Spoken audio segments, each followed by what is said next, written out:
5 mai 2022, les positions des FARDC de Kibumba et de Jomba ont été une fois de plus attaquées. Les forces loyalistes déterminées à ne laisser aucun centimètre du territoire national à qui que ce soit.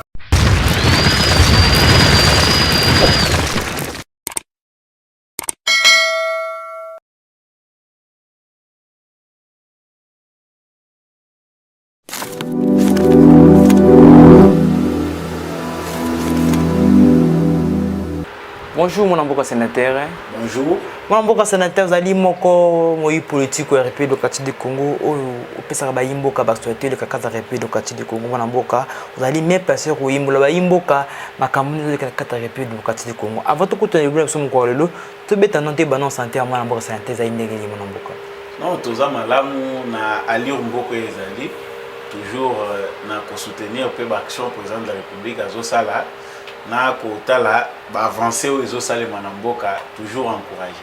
Juste tant que le avancer toujours na dossier à est ya République du Congo au tebaki bilinga mbinga yi makasi ko la na est ya République du Congo ko la ni samaki mona mboka Rwanda ya ba Rwandais Paul Kagame aso akize gouvernement congolais na kosela ko violer juste ba territoire ya ko ba na ba rebelle tina kati ya mboka ne mona mboka boni ko violer territoire ya mboka bato ndenge ni. Bon, et là liboso d'abord tout premièrement vous allez nango ezali ko féliciter d'abord ba FARDC na biso ndenge ba menaki action moko militaire ya kolanda ba M23 na ba position na bango pe ko cibler bango parce que bitumba oeleki pendant 48 heures entre ba rebelle ya M23 na FARDC na biso etalisi na mokili mobimba comment M23 ezali branche ya armée rwandaise tango biso na Congo tolobaka que M23 ezali na soutien à l'armée rwandaise, les alliés na opinion moko internationale, topé national, baboya kako ndima yango.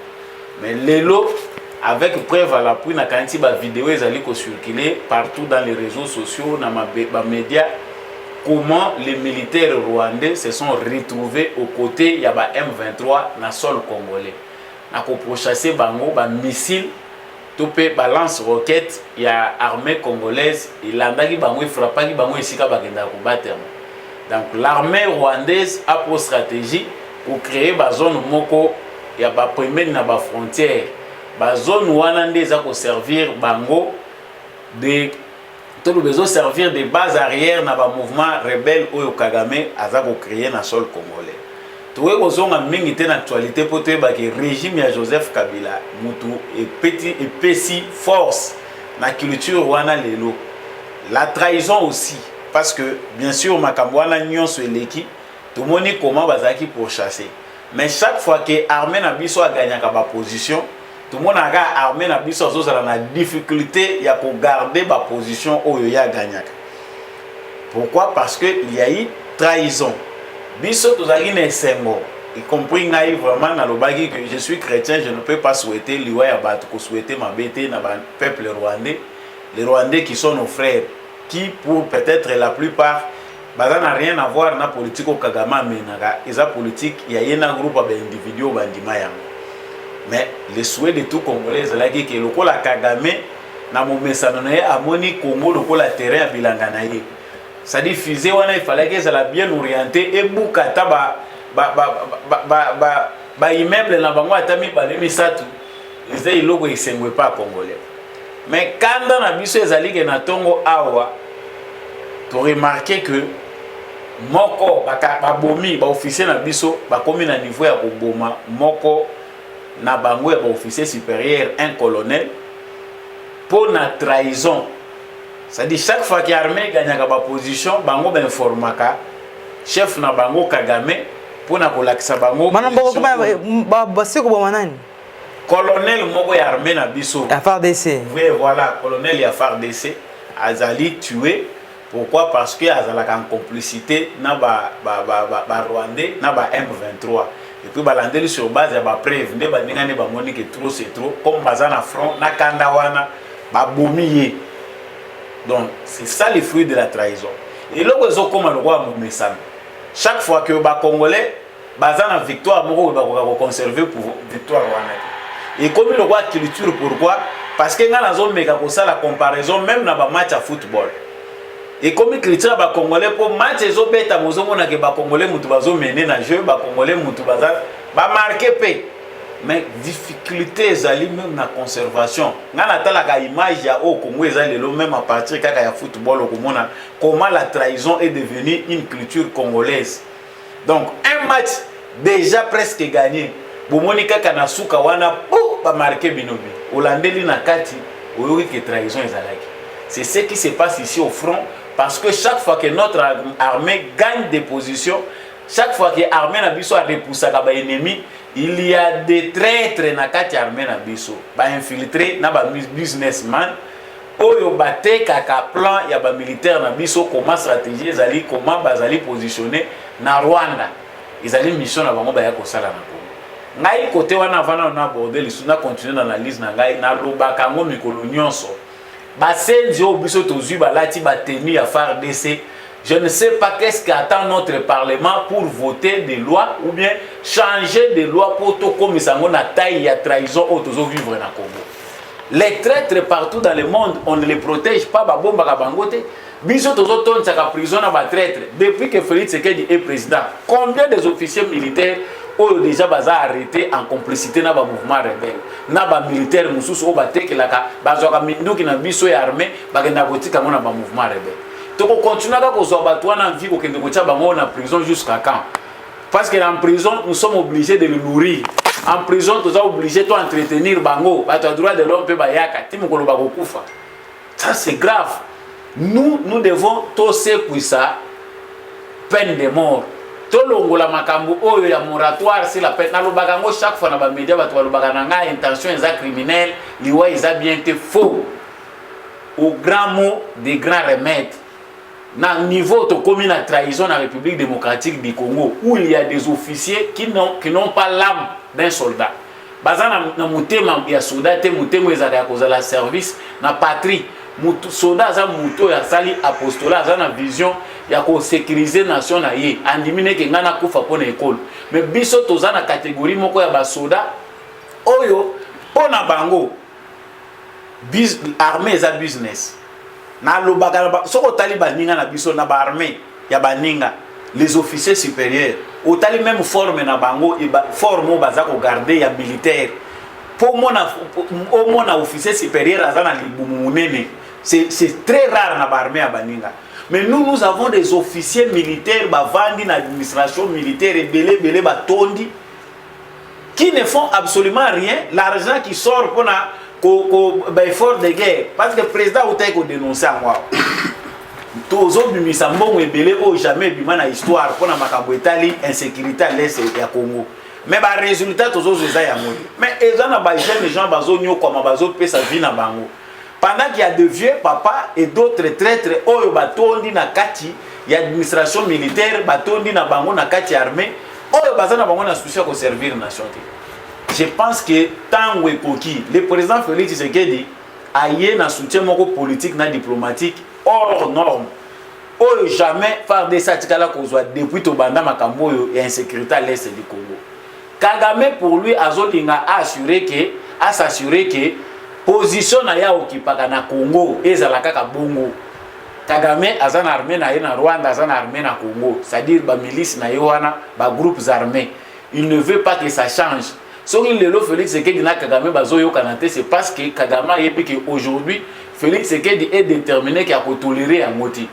Tout ce qu'on a d'informations balobi que batangi frontière ya Rwanda, le gouverneur militaire vient de bloquer frontière ya Rwanda, ba Rwandais topé biso ba Congolais to kota kuna te ba Congolais ba kota boité pendant que armée rwandaise azana sima ko soutenir ba M23 sont en confrontation avec les terroristes du M23 dans les groupements de Jomba.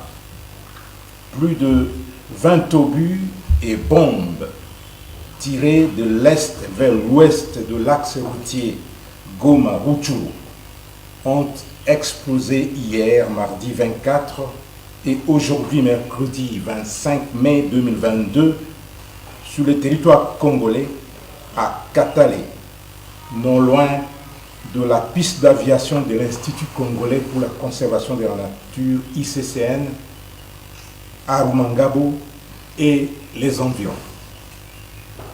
Comme si cela ne suffisait pas, la position des forces armées de la République démocratique du Congo de Rurunda, située dans le versant ouest de la montagne de Karisimbi à Kibumba, à 20 km à l'est de la ville de Goma, a été attaquée la nuit de lundi 23 mardi 24 mai 2022 à 3 h du matin.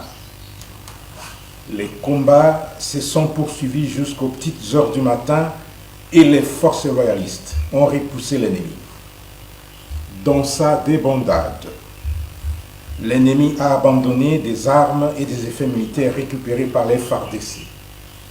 Il s'agit notamment d'un mortier 60 mm, d'une arme AK-81, de 8 roquettes anti-tank, d'une chaîne de munitions de l'arme PKM, d'une paire de tenues militaires, d'un casque et de 2 gourdes militaires non utilisées ni par les FARDC ni par les terroristes M23.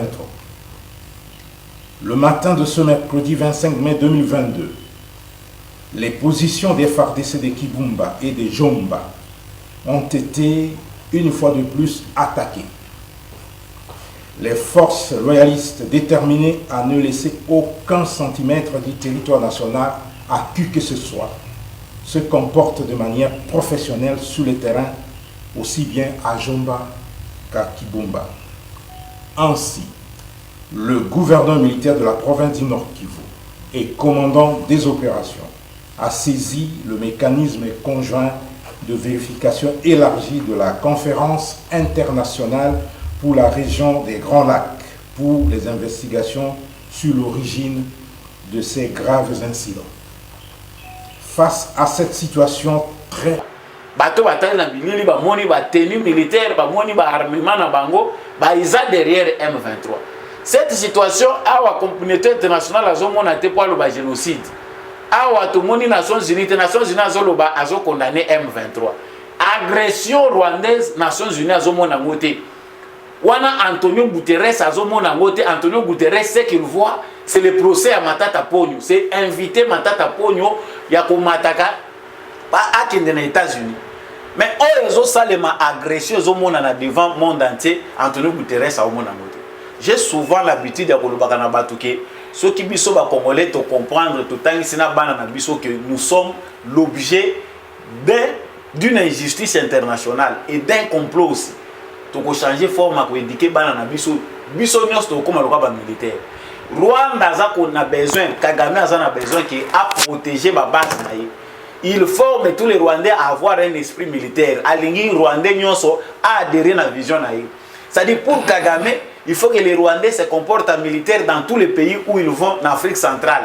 Parce qu'ils ont la vision de dominer toute l'Afrique centrale. Mais comment biso tozo éduquer banana biso? Comment nazo suki sawana? Comment biso tozo éduquer banana biso? Et loko naza ko insister na les Congolais, biso tozana ko apprendre banana biso bazoya. Tozo forger les sous des citoyens vulnérables. Et ça participer soni na 21e siècle yo batangisa congolais patriotisme. Ce qui manque aux Congolais dans le 21e siècle, c'est l'amour du pays. C'est savoir défendre sa patrie parce que la survie de nous tous en dépend. Et ça passe ming. Tozo yo katam tozo tala ba commentaire na ba réseaux sociaux pendant que nos FARDC se battent. Il y a des gens qui disent au moni Kibumba va récupérer, bango bazo salaka mascarade, ba victoire à FARDC za mascarade. Awa nazo mona fayu lutena Mukwege. Pour venir nous montrer, soutenir FARDC. Tout le monde a discours, il y a bateau, l'opposition responsable. Ce qu'on a voit de Fayulu et Mukwege, c'est le combat contre l'état de siège. Où sont les solutions proposées par Mukwege, docteur de renommée internationale? Au nombre à bas, si on a opéré, tu y a voté 2021 mobile. Mais tu y a un nombre à conférence, où il y a organisé les bandes à Congo, Congo. Hôpital à Sabosanango. Et comme il y a pancarte, et comme il y a conférence. C'est-à-dire nous sommes dans un pays où les gens ne comprennent pas que nous vivons sous la menace d'un complot international qui ne veut pas que les Congolais s'organisent. bazoba mususu tozo bokola lelo bazu yango balati yango na mutu ya Tshisekedi. Pour certains Congolais manipulés, le mal c'est Tshisekedi. Mais 3 ans Félix Tshisekedi a écrit moya ça les a criminels. Ce qui est en bato basuki mutema na moment oyo makambo eza ko yinda na Goma. Mais il faut qu'on l'a tenu. On voit quand ça chauffe à l'Ukraine en Ukraine, quand ça chauffe là-bas, malgré supériorité, malgré force, il y a Russie. Les Ukrainiens sont au front. Le professeur d'université, artiste, toute catégorie de population, bazo en armée, nous allons mourir pour notre pays. Awa, tous les opposants et les réseaux sociaux, nous avons des opposants, des paroles qui sont là que dans les médias pour intoxiquer, diaboliser les autres. Mais envoyez vos enfants dans l'armée. Si on a des responsables, même bino batu bovandi na poto zo tchaka ka mafinga de patriotisme na yo, eza likolo ya mafinga. L'arme la plus puissante que toi tu as pour défendre ton pays, c'est les injures. Bourrique des Congolais, eza passi na siècle nous ratons encore l'éducation. Merci beaucoup, Mboka, sénateur, sur les rebelles, à Rouim, le Bayimbo, le comité Est, République du Congo, Mboka. Mais à un moment où l'Union informe que les frontières entre RDC et Rwanda sont contrôlées par l'IFARDC. Et ça, les frontières, les positions de l'armée congolaise à Kendaki a récupéré ma position. Il y a ma colline Oyo, M23 qui est occupée. A récupéré qui position à Bango, a repoussé Bango la frontière à Rwanda. On les a attaqués jusque là. Mais comme il y a la trahison dans l'armée, très trop bazana kat armée, Bango de mutu basala kake, pendant qu'ils sont en train de manœuvrer le la bazo la stratégie avec nos militaires, ils informent les ennemis des positions à FARDC, na façon organisation FARDC à Zosal. C'est ce qui fait que chaque fois que nous gagnons des positions, au moins on a attaquer la position wana. Rwandais, M23, Koti, na militaire rwandais, c'est officiel. L'armée rwandaise a zokota dans le sol congolais. Combat ils ont la mener, nos militaires sont au front. L'information qu'il faut donner aux Congolais, ils ont dit que les Congolais n'y se fois à la côté lima. Congolais n'y se fois à la derrière Bamapinga na biso. C'est ça l'information principale. Merci beaucoup Mboka. Baimbo va comprendre. Toujours en deuxième journée de comme tel forum aussi au sein de Mboka Katanga. Au-dessus comme on a président Joseph Kabila, président honoraire. Asi kokuta bena ba notable avant kokuta na ba sénateur kokuta na ba notable ya Katanga pour ko banene ko ta kimia mais boni bino ngambo ya pouvoir et pesa no panique bo ndeni mwana mboka na ngai.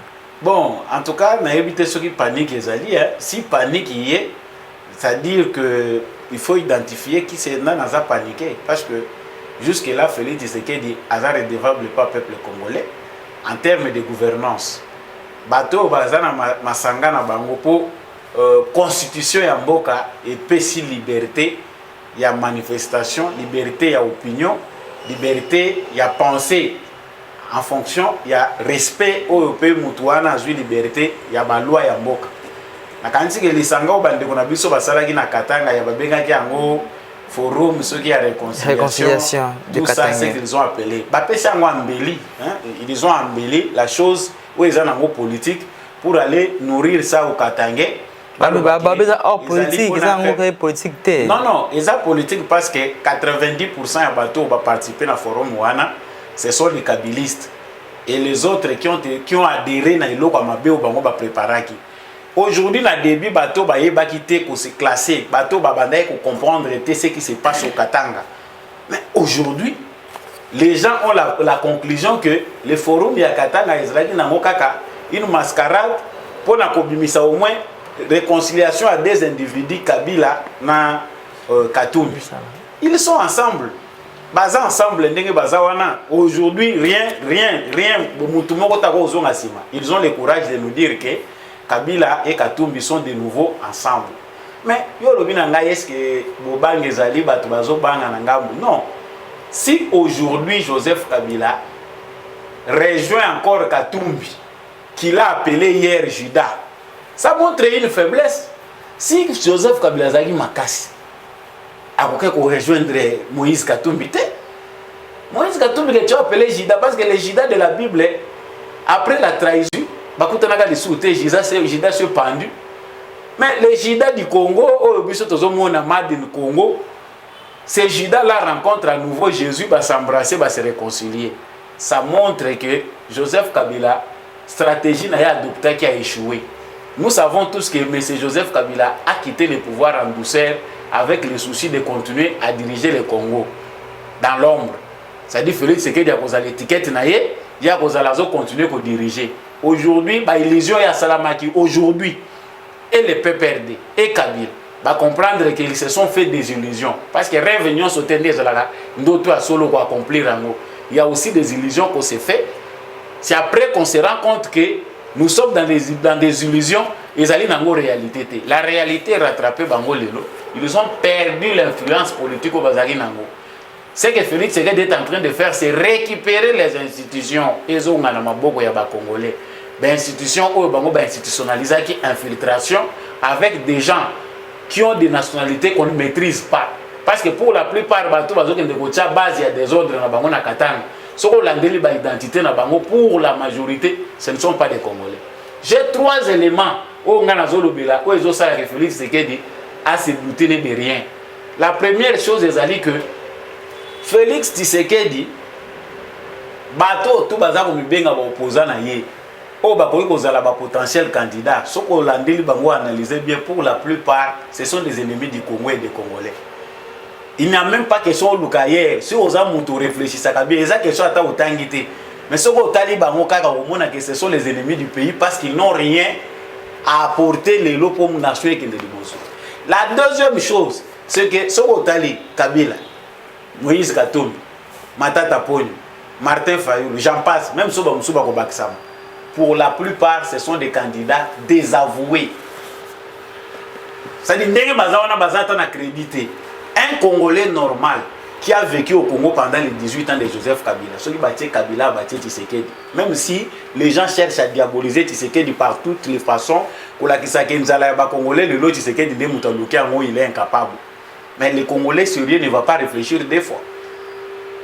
Si nous sommes aujourd'hui arrivés là, Joseph Kabila est pour quelque chose, Moïse Katumbi est pour quelque chose, Matata Pogno est pour quelque chose, même Fayulu est pour quelque chose.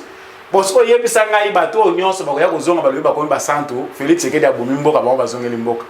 a que des tarés pour accepter ça. Mais Moutou Azan est normal, Azan attend de convaincre. C'est là où nous pensons que l'opinion congolaise, où ils ont constitué un bateau sérieux, Azan attend à réfléchir 2 fois pour nous la makamou et venir. Troisième point, troisième point, il faut que la gouvernance a fait Tshisekedi. Bato balingi mingi ko se préoccuper na ba résultat ya biloko ezaka populiste na sala po ba mona ngai.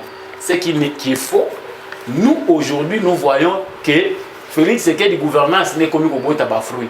Ba tie gratuité au bondisi au bolobi esimbité. Ba kiti bi avion lobi esimbité. Ba bakisali bato ba salaire yo lobi esimbité. À un certain moment ba koma ba idiot. Voilà pourquoi moi je n'ai pas le temps de répondre à Pero Louara, à répondre à un monsieur qui ramassait les bandeko tambola na sac. Na biloko azo loba biloko Matis et Tshisekedi qui tue le pays tala biloko azo la tomate. On n'a pas le temps. Oui, voilà.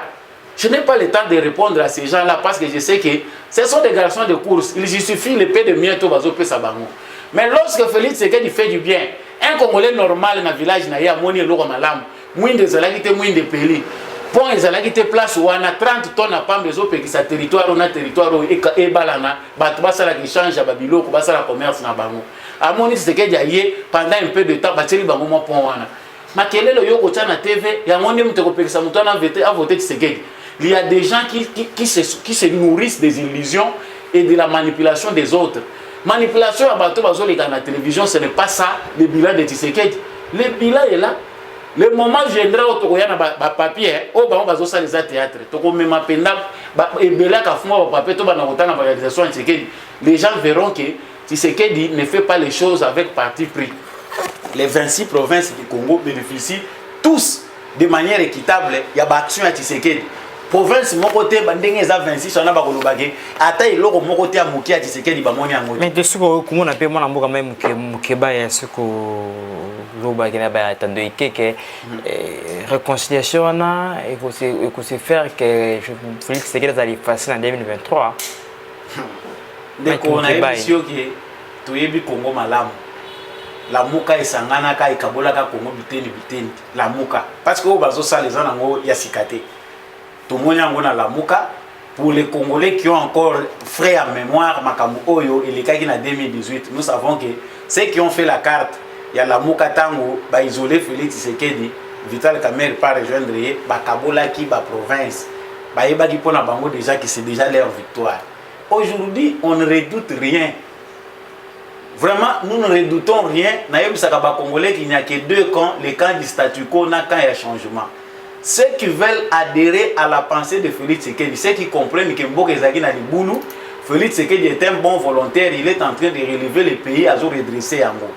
Ils savent dans quel camp ils appartiennent. Ceux qui pensent que Joseph Kabila a malam, qu'est-ce que Tshisekedi a fait?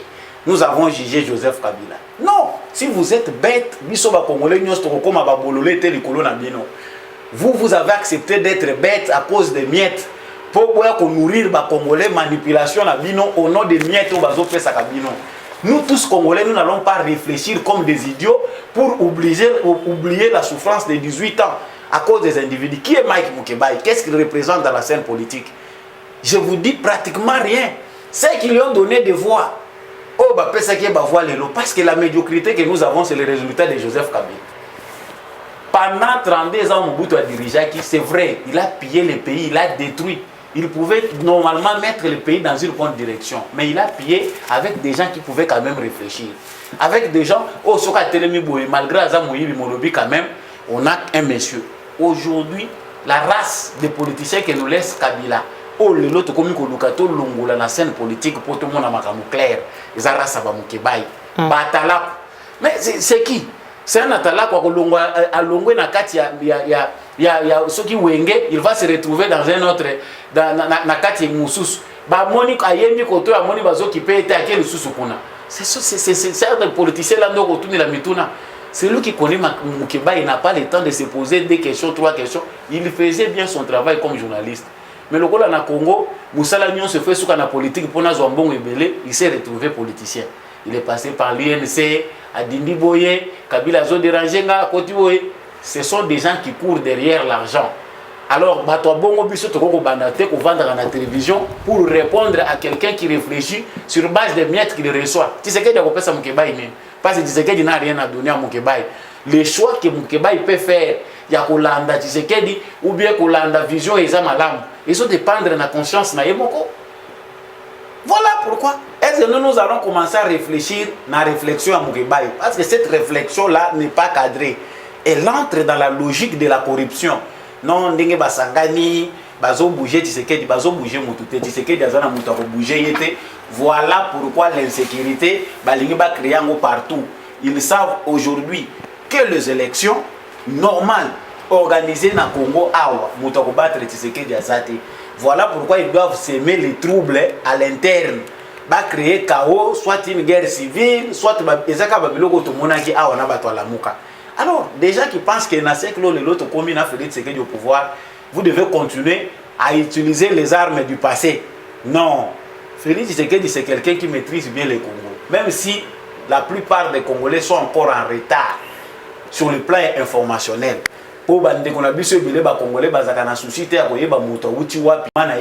Il fait quoi? Pour le loi Salanine. Ça, nous ne voyons pas. Mais il n'y a pas d'antécédent. Est-ce que Mouto Biso te voter les lois? Est-ce que Mouto Biso te doit vraiment sincèrement quel genre de père il est? Ça, nous, on ne s'en occupe. Voilà pour l'essentiel. Merci beaucoup, Mboka. Avant dernière question, quelque chose de sortie médiatique, il y a Martin Fayulu à Suruluba. Est-ce que vous allez tenir le jour à publication? Comment fait ça? C'est que les même à Chadari. Boni on voit qui réaction à Martin Fayulu dans la sortie médiatique. Bon, Martin Fayulu, je ne sais pas clairement qu'est-ce qu'il a dit à l'Obini Martin Fayulu. À l'Obi, un jour à publication, il y a un résultat. Il y a un étonné à comment fait à Tshisekedi. Il y a quand même vous-même comme Emmanuel Chadari dans la présidence de la République démocratique du Congo. Ce qui était. Nazo c'est Kamingi parce que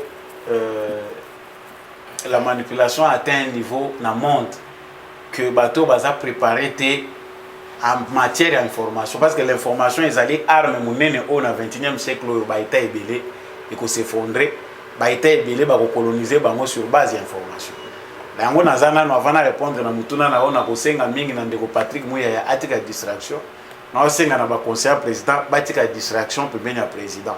Réforme ya makasi faut ça le secteur ya communication na information pour ba congolais bazala na manipulation à boité. Na zongi na mutuna ya Martin Fayulu.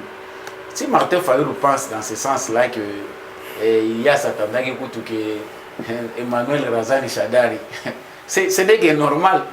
Chaque fois, il y a des gens qui se préparent au Congo pour contester. Parce qu'aujourd'hui, Martin Fayulu se prépare encore pour contester les résultats de l'élection. Nous avons ces salement ils affluent. Et vous savez que sans ou avec machine à voter, il faut qu'il y ait une élection. Tout comme il y a un moment où il y a une élection, Martin Fayulu a dit non. Nous n'irons pas aux élections avec la machine à voter, ça tricherie, il faut une autre solution. Ce qui est bandit au temps à propos à Martin Fayulu, avant et après l'élection, tout ça bilan, tout commis. Tout le monde sait que Fayulu c'est un farceur. Il est fait pour nous distraire. Martin Fayulu, non, c'est la haine. Si aujourd'hui Martin Fayulu finit dans les bras de Joseph Kabila, il a raison de dire que pour Naya la Chadar et Kawana, c'est normal. Parce que s'il attendait que Chadar et Kawana, il y a moi le mimi Nangambo ya Kabila. Kabila qui pensait que Kabila est criminel, il a tout détruit. Aujourd'hui, il est aux côtés de Kabila. Il y a le bagage qui Tshisekedi pour Kabila parce que Tshisekedi a Salaga alliance na Kabila. Mais Chadar Azaki Anan. Donc, les Congolais qui n'ont pas le temps d'analyser qui est Fayulu, est-ce que c'est un acteur comédien? Parce que moi, les politiques qui habitent au Congo, et comme il y a une confusion dans le théâtre, parce que nous avons croire que si on prend nos acteurs, les comédiens, peut-être que nous allons s'ignorer. Mais dans le contexte politique, il y a scène politique, il y a théâtre. Certains comédiens feront de bons politiciens. Parce que leur comédie, il y a une scène politique. Na bijaro bato bazana ko comprendre makamusuté et ko les kanango parce que les gens veulent rire à la place où il faut pleurer, trouver des solutions pour la mboka. Et ça passe de konangai parce que mituna ya Fayulu tozolinga ngoli souté parce que ça ils ont compte dans cadre de distraction. C'est le rôle qui lui est donné na minute ça ko distraire ba congolais. Pendant qu'il déjà prépare l'insécurité, Martin Fayulu aza muto batinda ka pour distraire opinion. Voilà makambo etali Martin Fayulu. Merci beaucoup mutuna sukamana mboka oyo ya yiki kinangata Assemblée nationale pour na invectivité ya juge ya cour constitutionnelle pour comme neuf fallait qui moko abima ngata Assemblée nationale. Je ne sais pas ce que kuna pe sénateur singa be moko kuna pe assemblée lobby ya za probabilité au mise moko les ali sénateur pour une bonne journée dans le Cameroun les autres qui peut bloquer machine politique ya cour constitutionnelle. Président de l'Assemblée nationale, Mbosso Kodia, na Bahati Lukwebo, Bahati Kakokisa, Biso Soni, Baza Mikolo, Baza presque na ba même taille bango mibale. Baza Mikolo, Bayebi malamu ke image ya Félix Tshisekedi lelo mutezo sala ke Congolais pa yoka Mbosso, Congolais pa yoka Bahati. Na kanti penda soki to tali malamu makambo nazoloba. Congolais nyonso asali évaluation ko yeba ke image ya Félix Tshisekedi nde lelo mutezo sala ke total Mbosso total Bahati outre Félix Tshisekedi mis de côté bande kwana mi balé Congolais ko pesa ba confiance té pour to kotangela bango mabunga mingi mais lelo lokola bazo mi benga ba converti baza na scène politique batika ko l'excella Congolais tant ce n'est pas ce que nous voulons voir. Assemblée nationale, na Sénat, bango nyonso basangani balobi baza na parlement. Yango wana nde parlement. Ba pesaka 3 juges. Ba juge misato bango ba pesaka na compte ya 9 oyo composaka ba juge nyonso ya cour constitutionnelle. Bon, moko oyo ya kota na bango abela ki akufi na. Kota banane. Côté assemblée ya parlement. Il faut moko ba remplacer. Selon Oyo Bahati Azoloba ezali ke les 3 juges na 3 juges wana 2 Assemblée nationale a sa pesa 2 eza kuna ezali Assemblée nationale. Ça dit moko des droits pour na bango pe bazomona qu'il fallait pe Sénat pe apé sa juge wana. Mais qu'est-ce qui fait que l'Assemblée nationale oya ça pe ça déjà mis balé a okendeli soko bundana po azwa lisusu moko pour akoma nango lokola 3 parce que le parlement est constitué kaka l'Assemblée nationale yemoko. Côté wana si il faut regarder les choses dans cet ordre là, moi je pense que au moins au nom de la démocratie, il faut les deux chambres et la représenter. L'Assemblée nationale a sa chambre prépondérante, a sa chambre active. Il faut bazo ndenge batinda déjà deux na bango. Moko ezala ekouta na Sénat. Mais ngai nazo comprendre mingi ke loko ezoko séparer bango, eza penda mingi te makambo wana ya ba juge. Baza na ba intérêt na bango divergent. Oyo ezali ko bundisa bango mikolo nyonso oyo.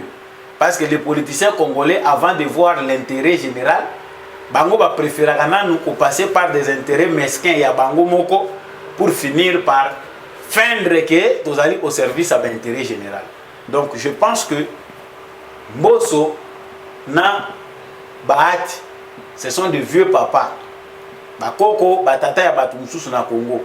Batika ko okisa biso soli parce que net pona ngai qui prône le renouvellement de la classe politique naza ko prier bango bazonga na ba région na bango. Bati baba encourager ba jeunes gens au lobby ba ko zala pe ko remplacer bango. Au lieu tout monde na politique a sonné tout monde parce que ça ne devait même pas être sur la scène publique. L'être on attend qui a na zana tante na bimiselo on attend ngo l'être on attend qui a Bahati à répondre na Mbosso. Natangi makambo natangi na kati na lobby vraiment les Congolais tous en a chance avec cette qualité de politicien. Biso tous en a pona ko bercer batuté. Vision Félix c'est que déjà les peuples d'abord. Est-ce que Mbosso na Bahati o bazo ça les peuples d'abord? Je souhaite m'arrêter là. Merci beaucoup mon ami sénateur, le bon soukaini ba watelo partenaire monde entier.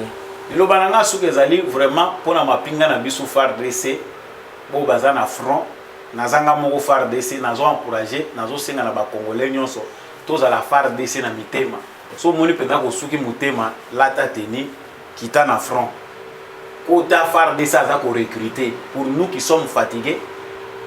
Les FARDC recrutent na senga pe na armée na biso na assemblée na biso nationale balongola limite ya âge bazo cha de 18 6 à 30 batango jusqu'à 40 ans bato nyonso baza na besoin ya kokota na FARDC po baza ba Congolais na biso bakota. Parce que toujours comprendre que situation yo eza ko perdurer puis loko musumu nene ezali que il faut makamba service militaire, il faut militariser biso nyonso to koma ba militaire. Ça dit tant toujours si les kaka ba école de base il faut mwana nyonso Congolais to repenser patriotisme na mboka na biso. Oya li ko soutenir campagne de beau Congolais na bele la ka.